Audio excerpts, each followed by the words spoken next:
je trouve que la mort est naturelle. Et je dis paix à son âme.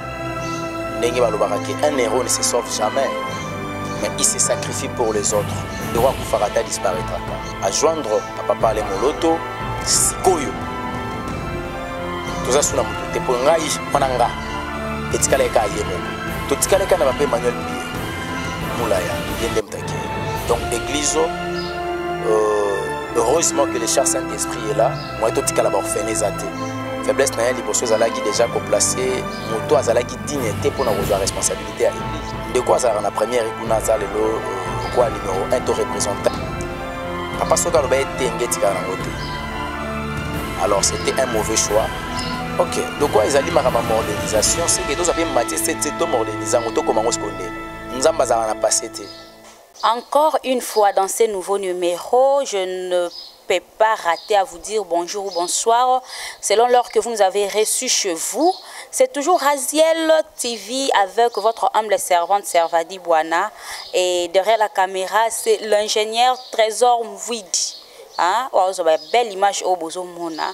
Encore et toujours, Bissona Bino Tolelana fort. Je vous demande encore et encore de partager le lien, hein, d'inviter les autres à s'abonner ici dans Raziel Télévision pour vous aller toujours à la page. Nous sommes là comme toujours avec l'homme de Dieu dont vous allez découvrir. Comprendre que nous sommes avec l'homme de Dieu. Je suis sur notre plateau de Raziel Télévision. Voilà l'ingénieur. Je l'ai vu sur le plateau Mobimba. Nous voulons causer avec l'homme de Dieu. Je crois que vous serez bénis. N'est-ce pas toujours tant que tu papa elle est longue dans la tag nara kombo nae. Na senga la bino que vous avez stylo, vous avez notebook, vous tia beaucoup parce que ici c'est l'enseignement. Sans plus tarder, nous allons prier. À to bandara nalo sambo comme toujours. Prions papa. Éternel Dieu, Jésus-Christ de Nazareth, je te dis merci pour la grâce, merci pour l'opportunité. Yahweh Tolala qui le colle à inconscient, mais on a aussi besoin de conscience par ta volonté. Voilà, nous voulons parler de ta part. Père, tika eteyu utiliser le lemo oyo, ekoloba boanya oyo tchekatina biso, afin que ton peuple bebanakobika à travers ta parole. Père éternel Dieu, oyo nous se confesser comme bon ote, te mettre mosika par le nom puissant de Jésus-Christ, nous avons aussi prié. Amen. Amen, amen. Je sais que là-bas aussi, Bolobi, amen, après prière oyo. Papa, elle, les loto est pas na yo, nous avons l'actualité, na quand il y a chrétien, nous avons perdu notre papa. Hein, nous parlons des papas de notre pasteur Moïse Mbiye. Papa, comment il se nomme encore, ingénieur? Papa Emmanuel Mbiye. Excusez-nous, hein, Papa Emmanuel Mbiye nous a quittés, il ne plie avec nous, donc il est mort. Alors, sur ce sujet, nous allons parler d'un homme de Dieu. Papa, comment est-ce que vous avez trouvé la mort? Hein, il y a icône, le la Papa Emmanuel Mbiye. Déjà, je trouve que la mort est naturelle. Et je dis paix à son âme. Parce que Moko Yaba héros a Ebina Kopé ça, ce qu'il avait comme le meilleur naïe. Un héros ne se sauve jamais, mais il se sacrifie pour les autres. Alors, à sacrifier qui jeunesse naïe, toute sa vie, pour ne pas brebis en colo, Bazouanzela lobi a salut. Il est arrivé à la fin de la mission naïe, et Ndetolobaka héros Kufarata disparaîtra. Donc, à Koufité, il a disparu. À joindre papa les Moloto, à joindre Musée Alexandre Haïdi Nabala, à joindre Jean, Pierre, Paul, Wapipai Oyo, Akei Kopé Manakimia. Voilà pourquoi je dis paix à son âme. C'est vrai, le souvenir, Héroï Kopé Sapasi, Kota la ligne Papa Balekaki, Ngana Lobaka, Sikoyo. Tout ça sous la moto. Te pour Ngai, Mananga, et Tkaleka Yemoko. Itzkalaika Papa Emmanuel Mbiye. Et tant que icône Nakatia. Donc, tout Tkaleka Naye, Wananga. Mais il y a des papas, non? Papa Sonika Fouta, il y a de. Et ça, papa, oui, papa Kelani, merci beaucoup, ingénieur. Il y a aussi papa Koutuno. Tout Tkaleka na Papa Emmanuel Mbiye. Moulaya, Yendem Takei. Donc, église.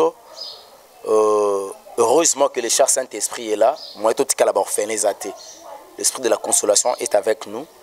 et l'on a cinq ezaka qu'on a ba trace naé hein tout on a ba trace naé mais mingi na côté positif parce qu'à mutu azanga qui faiblesse naé liboso azala qui déjà ko placer mutu azala qui dignité pour na rejoindre responsabilité à église mutango nani de quoi ça na première ikuna za lelo quoi numéro 1 to représentant.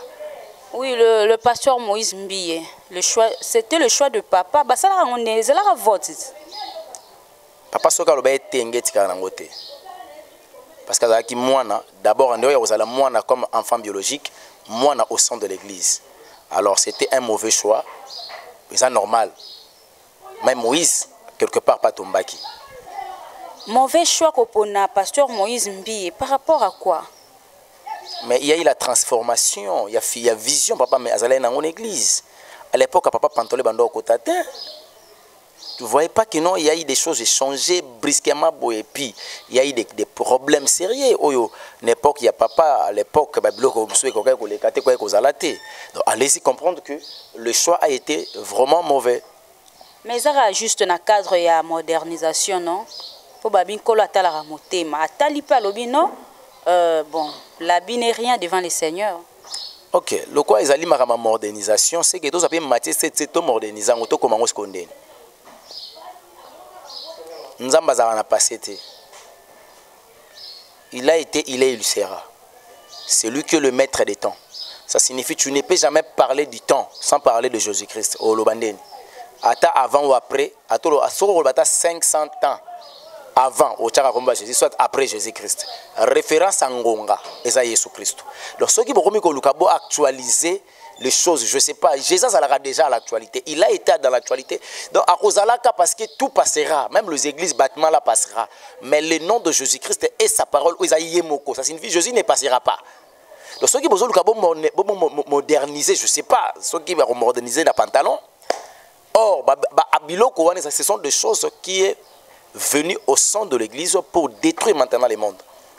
Parce que le diable a comprendre qu'il faudra amener ce qu'on appelle les mondes kabbalistiques et les mondes pandaminium au sein de l'église. Des mondes sataniques où ils vont permettre maintenant le yenge ezala dans l'église, kilelo ezala dans l'église, et puis l'art de la séduction et vivre dans l'église. Et ça commence à maintenant donner l'impudicité la place, la cupidité, monde à concurrence, l'orgueil. C'est fini, c'est la destruction. Bon, si je comprends bien, Kanda et Santo et Kitiawa, je vous prie, vous êtes belé dans votre la vision vraiment bien, parce que nous allons causer, papa.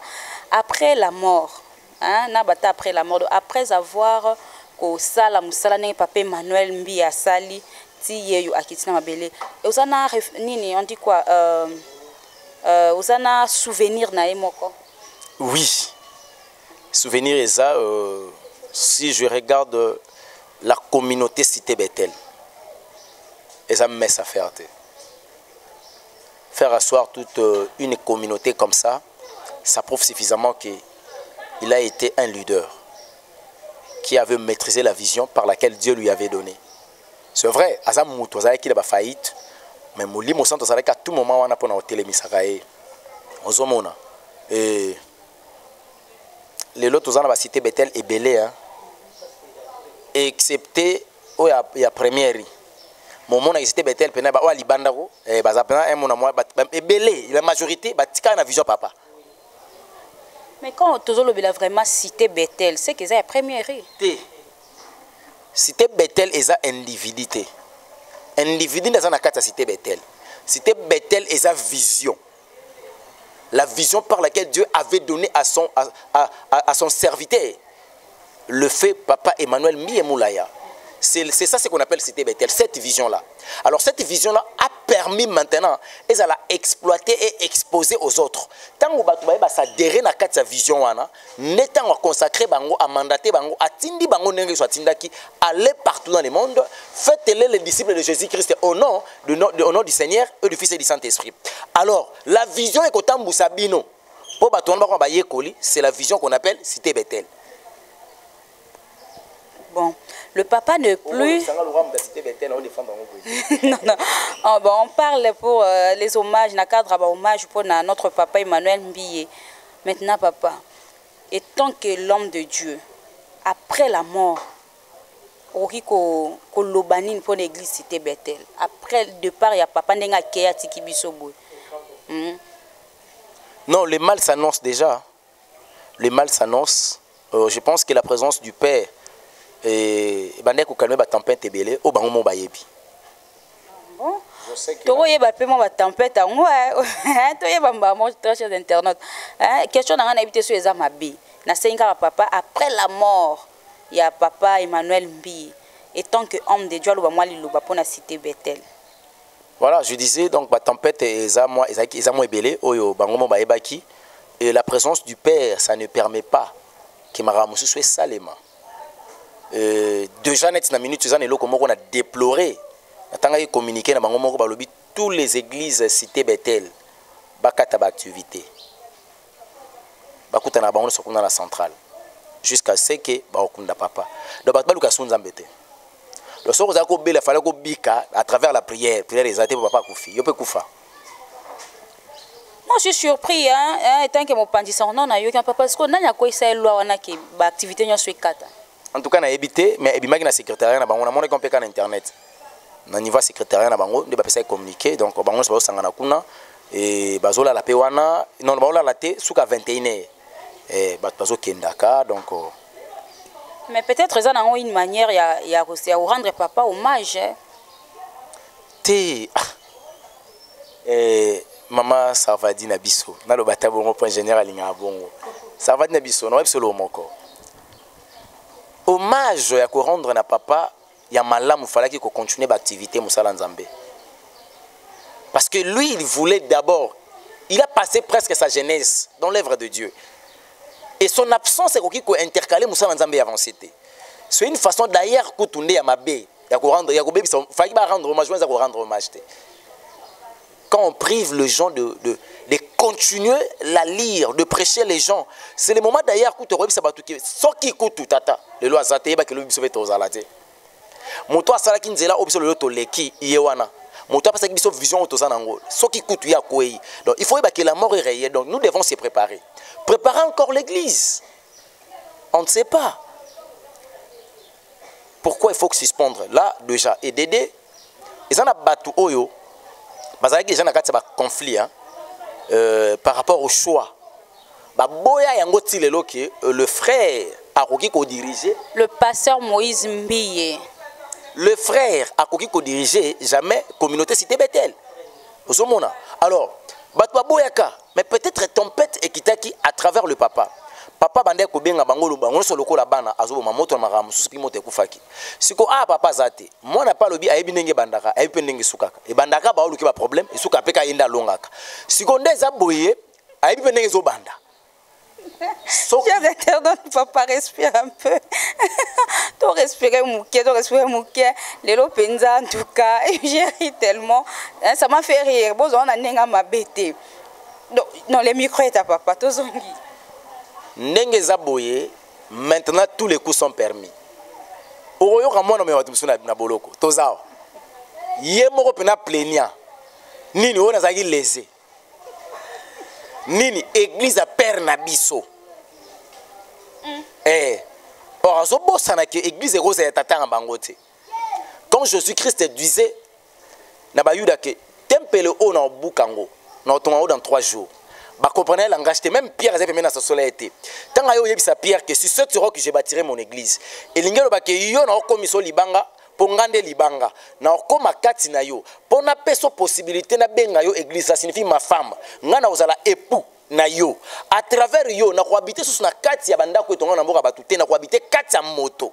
Donc je viendrai maintenant à travers l'esprit de Dieu habiter en toi étant église comme mon temple. Donc l'église ya tata biso ezaradi. Mais comme appelle mingi na niveau ba Kinshasa awa. Soki papa azuma failli. Ba benga nini? Certificat d'enregistrement. Ou bien oza ka livrer parcellaire. Nem de beti makambo nyonso.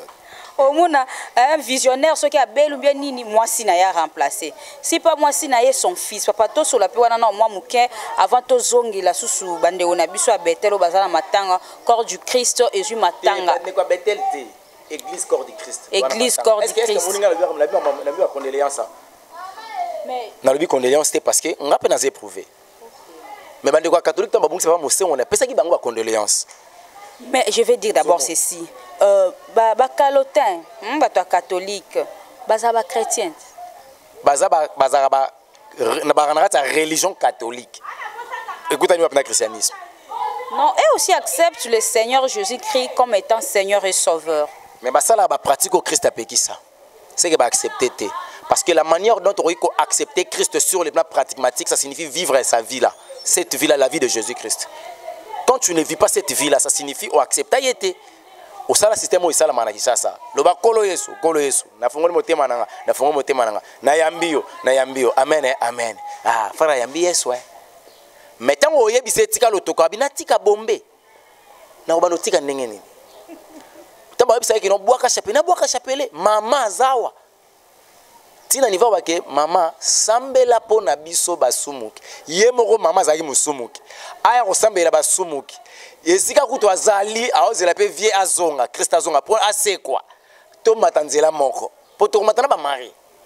Mais aga sainte, ko so mutakufia ko mara mo santu te. La sainteté n'est pas pour les morts. La vie de la sainteté, Bible dit chercher premièrement le royaume des cieux. Et avec le mot alobi, pour avoir le royaume des cieux, il y a alobi, chercher la paix avec tous et la sanctification sans laquelle personne ne verrait l'éternel. Donc ça signifie pour avoir la vie éternelle, hein, c'est la sanctification et la paix. Or baluka kango t'es en comme way. On se comprend. Donc pour être saint, net ba biso santu ba santu elonga boy. Ndegomaka lobi na belongo ça trop orgueilleux. Je connais ma conduite. Oh, ceux qui ont boycotté ta prière, ceux qui ont ta prière, tout le monde non, là tu touches les saints. Oh, Dieu lui-même avait déclaré Job juste. Tu sais combien de pasteurs oh le lonza ba dévoiler bango bo. Ba loti ba pasteur le roi le kamusus. Papa longa na lota ki mutu na yo papa longa na lota ki vena yo papa longa na lota ki mama abiso papa. Wana so ba vena biso na kati évangile. Olota kinini tala message ah na bise to bata manzambe te do même ngamu kono okosana nzamba olakisaka batu mususu kelonga sabungi.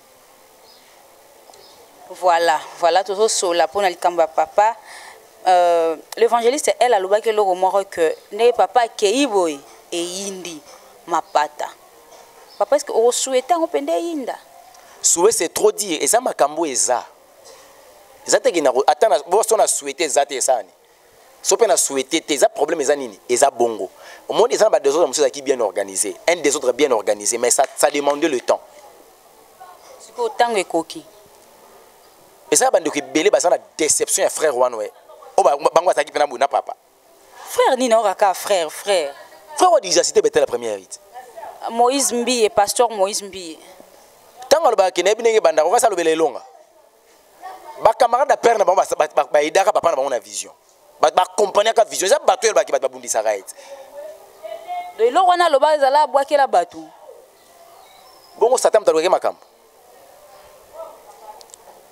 eza ebandaka ba olukanga makambo ba satan ba ona batuti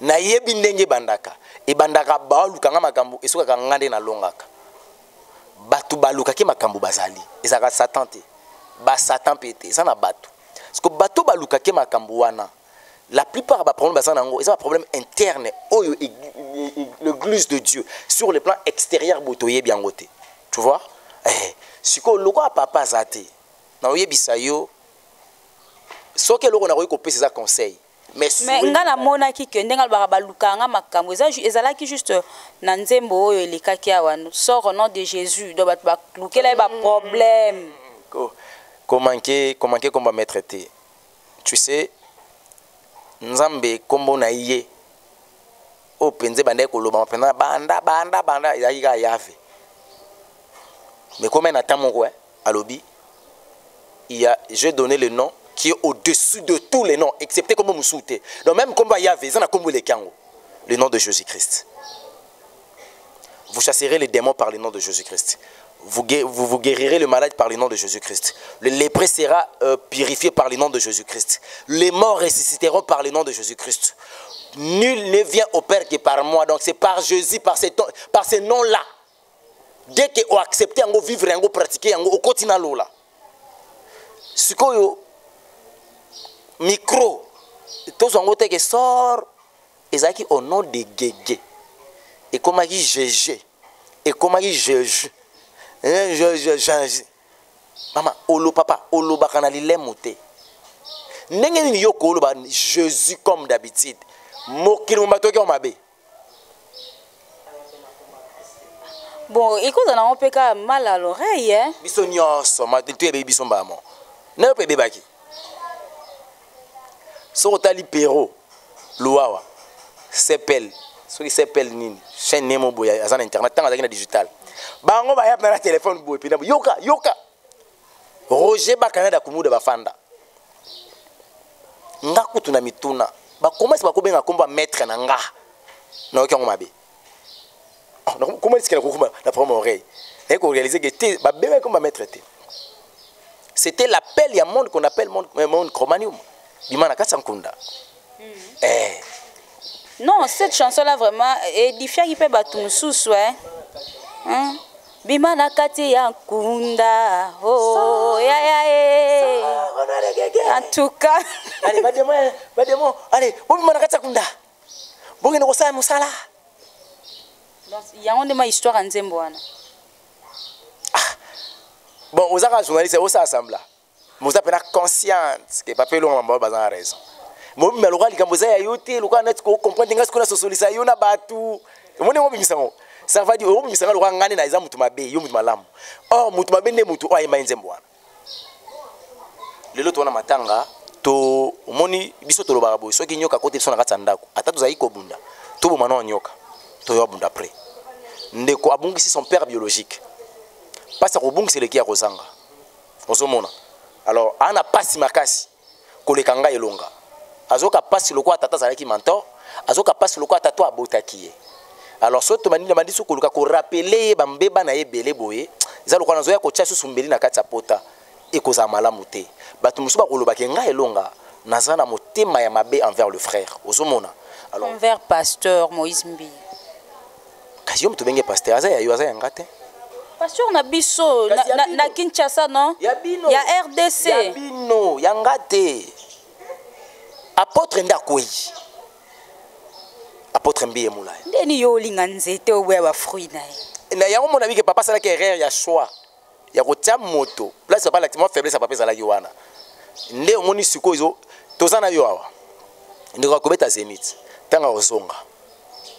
Ana projet Zénith. Oui, fa beta Zénith bo yebite. Ako beta Zénith. Azakana problème azani d'artiste. Bilo beaucoup c'est qui nani az artiste. Artiste et musicien kaka. Oui. Et pas quoi ya tu sais pas quoi. Az artiste et musicien. Ya on a lingara vie artistique et ya tina Bible. Tina cher. En tout cas le beau sentier tes âmes des ans frère, homme des ans. Quoi pas mola. Oh mola. C'est un artiste à peu près concert naé à Koufeli papa et soit concert ici les Ezongi. Tant sous comme église année Olongwa. Et Olongwa communauté cité bête. Parce que na ndenge pe masole za comment il est comme siloé.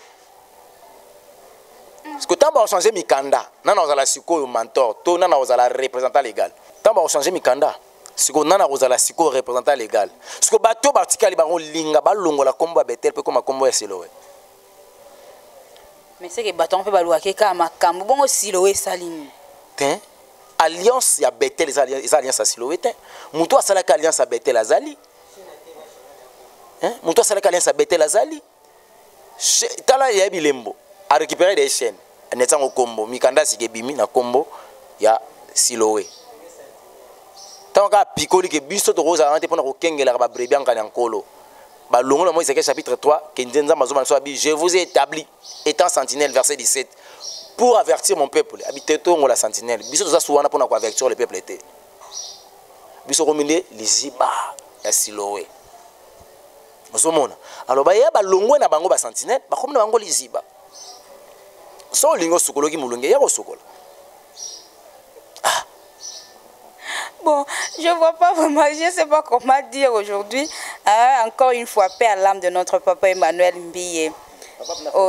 En tout cas, papa vraiment fait sa paix.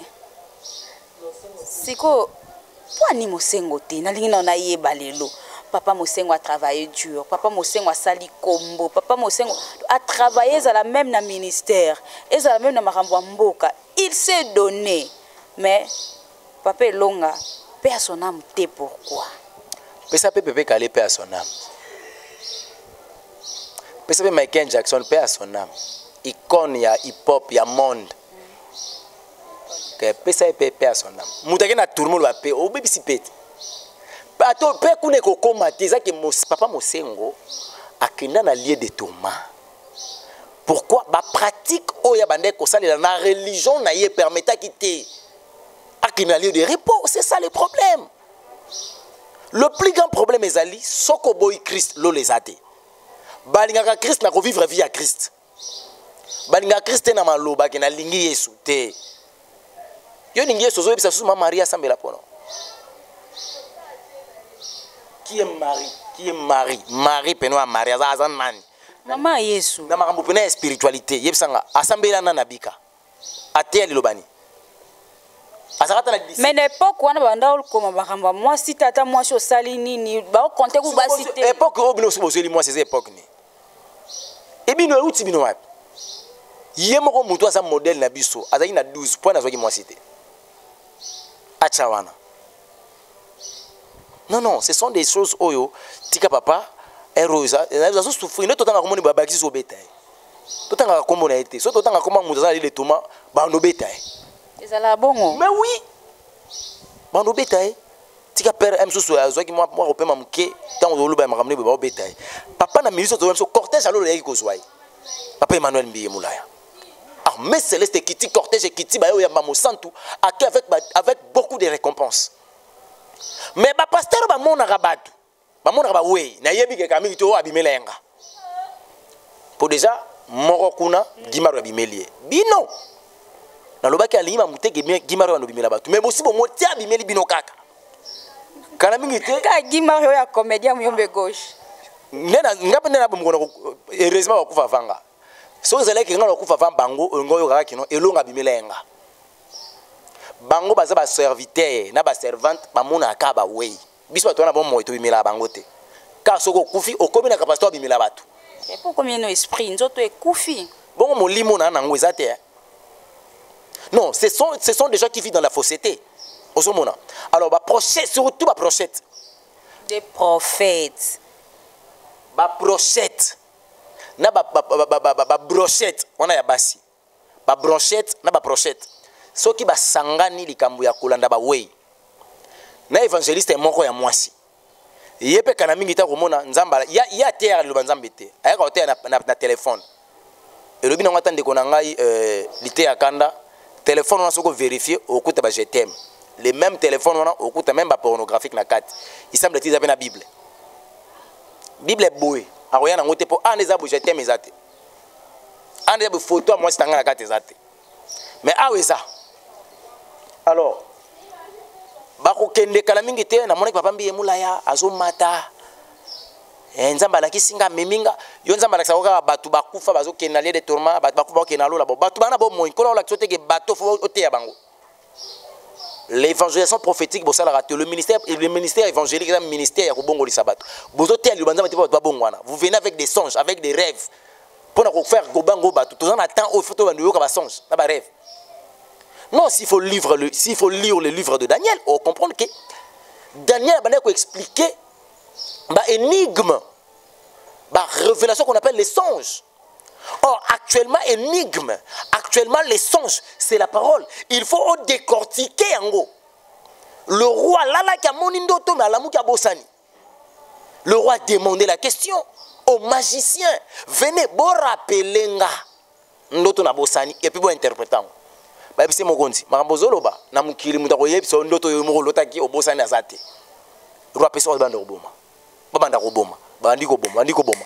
Ba komi côté ba Daniel bazala ki na ba compagnon na ye. Daniel a 5 botika toya lobi. Daniel a koti mabondeli. Nzambo akenda kana profondeur. Celui qui sonde le cœur et le rein. Aye ayoki. Aye biso Daniel talando to yango. Pam interprétation yango. Pam. Daniel aye. Tango Daniel aye a expliqué le roi le songe. O yemoko roi bosanaki a pessier l'interprétation.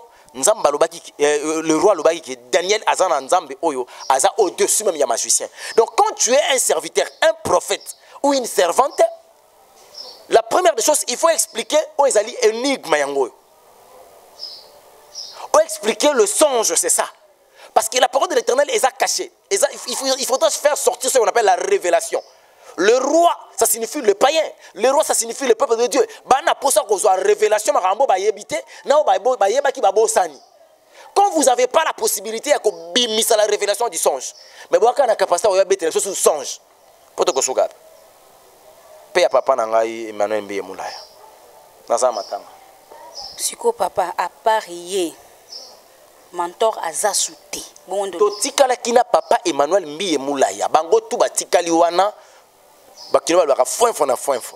Il faut beaucoup prier pour papa na biso. Bako kufaka avanga. Omondi bazana. Même papa Coutinho peut tu pembe. Ozo ko papa Coutinho makambo ndeni papa Coutinho mo yebi ka tika nzambe kala. De ya belandeo. Bo yebi te que moi ça te yade. La Bible papa Coutinho bakata côté wana. Donc ata choix papa Coutinho ya kotikela mama Emi Coutinho eza faux. Mais soya mabe koleka kutu yango wana. Oh. Pour le ngwa yango, moi na ya te ya kati. Prophétesse Grâce Coutinho, grâce. Auta obeta kutelo mo boye o sepelate hein. Fais en Côte d'Ivoire. Moi na yo. On peut s'en déco prophétie, PC prophétie de copena ça dit et ça quoi? Le diable il a échoué. Tu as rencontré sa servante. Le diable qui t'a cherché a échoué, mais toi aujourd'hui tu as rencontré sa servante. Bon, et quand on a un peu français, peut pas si peur. Eh bien là français non le bana ya face français quoi le roi moula na batol. Taza na maîtrise nango. Ma français ou pas moi ba ko kabacha ba pour la réflexion. On a langa sakana. Ya kutu ote. OK nango nde bolo roi moula kwa na batol. Donc ana maîtrise ma rambo lobaki. Et puis ote alati pantalon. Kabelo tia. Donc Jézabel, l'esprit qui habitait cette femme-là, et qui dit, oh papa n'a pas commis à yebi que Bible peut faire interdiction wana. Donc yeso kato sa Bible ngaba sa ngo fanda. Ngalo na télé mela mambo basi et puis na botika baba basi. C'est ça aussi le problème. Nous avons pas juste. C'est pour vous dire que c'est que ngana kotika la kutu mwasi na ngate ni bana l'église. Pour na botika baba basi. So que ça na mutu faka banda ko apuya ngolo lefo za langate. Pour na botika baba basi. Faka banda ko apuya ngolo. Toyo kibiso nyoso ndenge to sololi awa tozonga papa traîne la question moi faut répondre biso avant de chuter. Papa est-ce que oko préférer ba bandaka Moïse Mbiye ba banda tozo souhaiter ma kimiezala na okuna te souhaiter nazali na conseil celui qui est saint se sanctifie encore, celui qui est souillé s'essuie encore. Soyez basé sur des autres, et des autres. Quand le maître viendra, Mukolo elanga, à Hollande la bango. Mais là, on a aussi un bandeko, ça va se repentir. Avant bakota na ba acte de négation, pour détruire l'œuvre par laquelle le Père avait fait. Osomona. Yaya.